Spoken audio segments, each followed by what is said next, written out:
sort of a huge tanks already in the front lines, and now of course that's going to be something that's pretty well bursty. And speaking of burst here, Val is going to be brought in alongside with the carry as well, and hopefully by the time that carry scales in towards the late game, then we will see him shredding off that Boxia, but Changer as the very final pick to complete this whole entirety of the roster for both sides. We're also noting the fact that Lemon will be subbing in from Tutura's place. Exactly, and you cannot pry TODAK away from that split push. They still want the 1-3-1. You take away Masha, fine. We give ourselves the Helcon. We pick out this Dyrov. There is no way you can completely stop TODAK from picking the composition that fits into the split push playstyle. But one thing RRQ can do is to match the macro game. TODAK display an extremely precise macro management, and RRQ, they will need to kind of find a way to crack the code. Yeah, and I believe that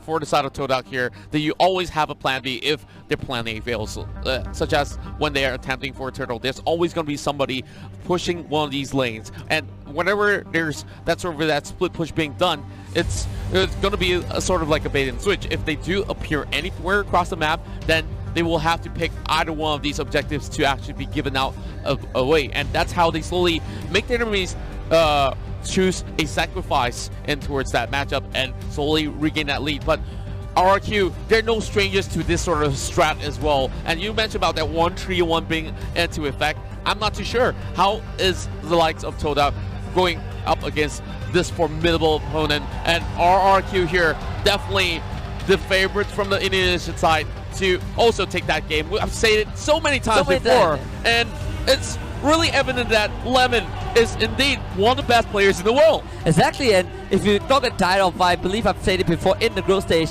good versus 1-1. Getting Q agrees, good against 1-1, but if you need to do with the entire team, Dyrov is just ineffective and is not that great of a hero to kind of team fight. So TODAK, they want to split out the map. Evo Gaming against TODAK during Group C was one of the best case studies that you can look at of how TODAK just slowly pry Evo Gaming apart and won the macro game, even though they were on the back foot.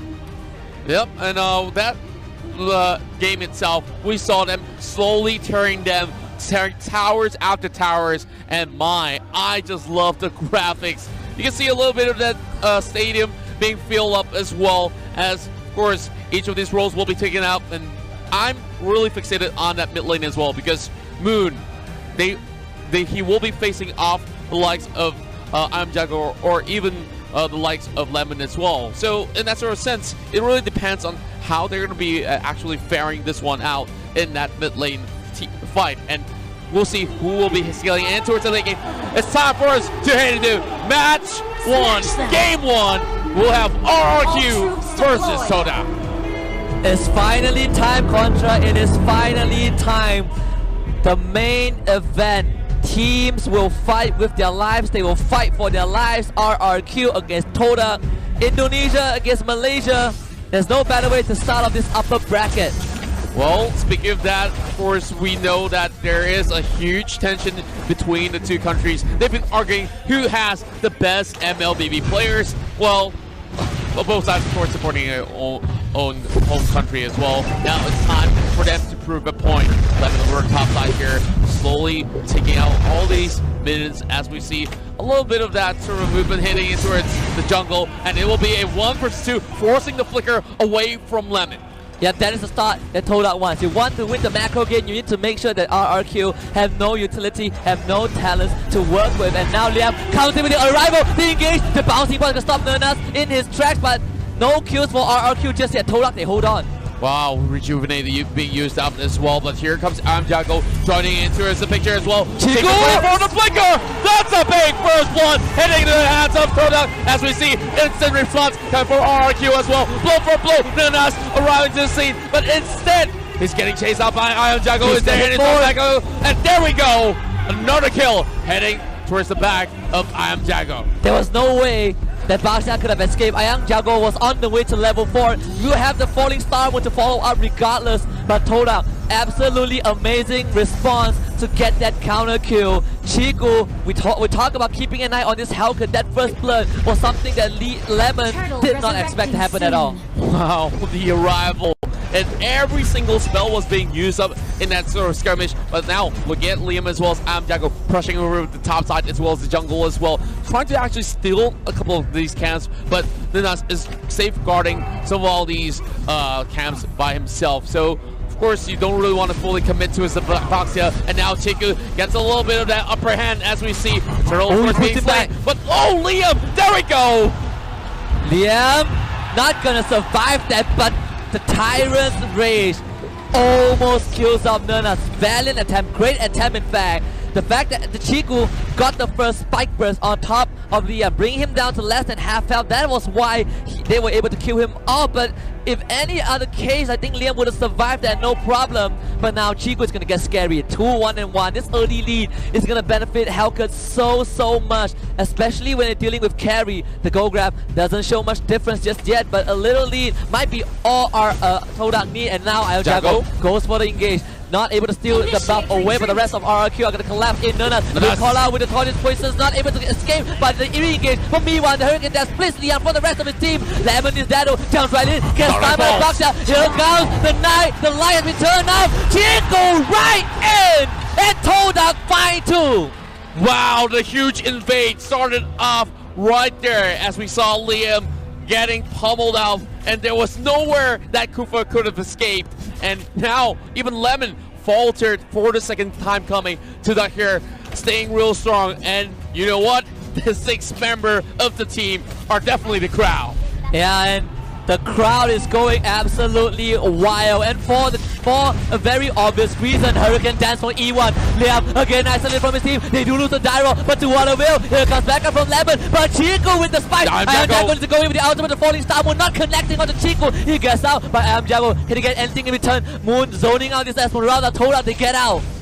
Liam here trying to re-engage as well. Here comes the knockout over onto Chico. They will take down the Hellcat and shut him up. Now Jago re-engaging and stealing some camps away. They're trying to push it all the way through and hoping for a dive. Well, Sin has managed to secure one turret for the side of RRQ. Look at Esquire though. He's going to be diving all the way to the back, and this clear-off is causing a lot of mayhem.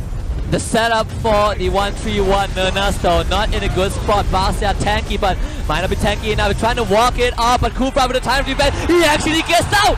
Nunas will survive that 4-man gank, but Turtle goes over to RRQ. Filthy escape as we see Nunas slowly backing away, and everyone thought that he would be able to actually fall right there, but he was pretty calm. He calculated every single dot of damage in that sort of sense. Now, look at the itemization. Everyone's still trying to work their way up towards their core items up. And of course, that's going to be the first item coming out for the side of Carrie. And she's aiming for that Demon Hunter sword much later on. But look at TODAK here. 3-man in the mid lane. Same goes to RRQ. They're kind of having a same sort of a strat heading into this battle. That's why we keep seeing them lock horns time after time, and Jago now tries to go in for some chase. There's a bait from Nunas, but Jago not going to go for it. RRQ, they are looking at the map right now and can see that they are TODAK going for the 1-3-1, but solo kill from Sin onto that Dyro. Now RRQ, they're looking for the opening. Nunas does get away with the ultimate, the disengage. But RRQ, they should have some confidence because of that solo kill, the 1-3-1. TODAK's specialty being exposed to a loophole. Well, speaking of all these loopholes, definitely there's going to be a little leakage over the top side here. Flicker coming out from Chiku after the Dark Knight falls, so he will have a little bit of that sweet escape. But that will mean that the turret will be opened up, and there's a lot more space being created by RRQ. RRQ, they're coming into the middle lane.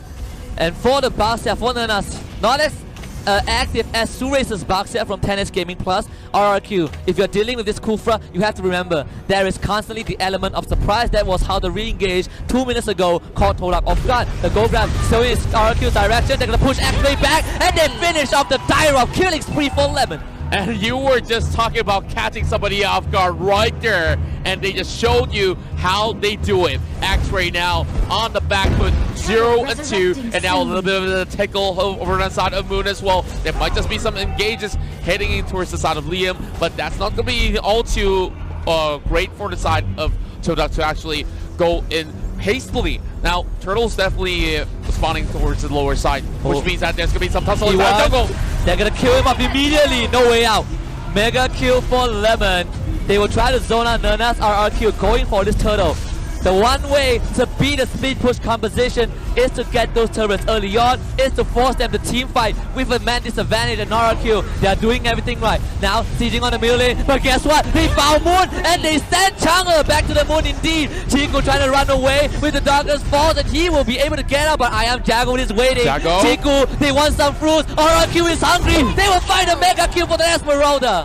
I Am Jago now 4-0. We're seeing a little bit of that change of tides as we see RRQ now getting a little bit of that slight lead, only 2k of the difference, but I Am Jago trying to set up the dive, but there's no point engaging towards Nernas. Nernas just slowly falling back, and well, over on the top end, they still have not destructed that tier 1. So for the side of RRQ, they're focusing on towards that mid lane so that they can easily roam across those jungles here. Now, starting things off, I would say that members of TODAK gotta be really careful on their positioning because we see a little bit of that error being forced, especially when they hit for those turtles. Exactly, and I pointed out, Dyrov not good in team fighting situation. His only purpose, his sole purpose this game is to synchronize himself with Chiku, with the Hellcat to go for those split push. But because RRQ took down all the outer tier turrets in the middle lane, TODAK has less space to work with. Lemon being knocked back into the wall by the Hurricane Dance. 3 members on top of this Tamus, but Lemon just gonna walk it off. Well, he didn't even bother at all. He knew that they don't really have that much of a damage output. As we're looking at RRQ here, so being pretty much well tanky in that sort of sense as well. And I Am Jago here soaking the damage with the Esmeralda. Oh, the stun. But there we go. Liam re-engage. Liam with the Tyrant's Revenge gets the bouncing ball into Nernas. He does find 3 RRQ, they know. They're going to play this slow. The split push continues from TODAK. This is where Dyrov starts to be effective, pushing out that bottom lane. You peeled RRQ away from the rest of the team, you might win, but Moon, the flicker comes up, but Sin is not going to let him get away. They slay the Chang'e once again. They were all 2 split up, and now they're also having a rival towards the bottom side, which means that the split push is rendered useless. And then that's now getting chunked out by I Am Jago. There's no escaping from this, but he's just buying enough time. And meanwhile, there's still something happening over mid lane. Yeah, and the arrival also another factor. If you look at this replay brought to you by Ryu Mobile, there was nothing that that TODAK can do. They do get the kill onto a member of RRQ, but to what avail? The arrival stops the split push. As long as you are able to match TODAK in terms of their map presence, you have no problem stopping that from happening. And X-Ray, he cannot fight. He's not ready to fight anytime just yet. Less than 10 minutes, RRQ. Size on the Lord. The Lord's going to go over to the Indonesian squad. Certainly agree with that. And with this sort of Lord takedown here, RRQ is set to close out the game. But Lord number 1, not really all too effective if you really want to commit all 5 members to actually defend the base. It's still relatively possible for TODAK to actually hold on for dear life. But now with that sort of goal extension, about 8k in total, I'm not too sure. TODAK needs to find a way to actually come back. And first of all, they really need to focus onto at least a single target in that sort of sense. Yes, they do have some tanky units, but X-Ray, like you said, is not ready to actually head into skirmish. He can only do 1v1s. In that sort of scenario, then are they even supposed to split right now? Because every one of these members of RRQ are slowly finding a way to break open the base. RRQ will knock on TODAK's door, and TODAK's will go with engage E1 with the Hurricane Dance, but they immediately send him back to Fountain. 1 down for TODAK, and there's 1 inhibitor for RRQ. The Lord has been slain. Nernas with a Turtle's Poison tries to defend, and Lemon gonna push right and beat the front line. RRQ being really patient. Nernas now caught out, and they will make Pineapple Punch from him, and the engage from RRQ will slay X-Ray for the 3rd time in this game, and Indonesia are looking for that first crystal. They will take this opening match. Chico trying to save the game. You kill off Lemon, but gets pushed back by the Valiant. I Am Jago on the monster kill streak. They don't have the minimum wave just yet, but it's pushing in. TODAK, they need to defend. 2 versus 4. Can they do it? E1 clearing out the minute as much as he can. Moon is right in the back. E1 gonna give his life for this, but RRQ size on next, size on crystal. They will take game 1. Decisive game 1, ending off just about 10 minutes past that. And wow.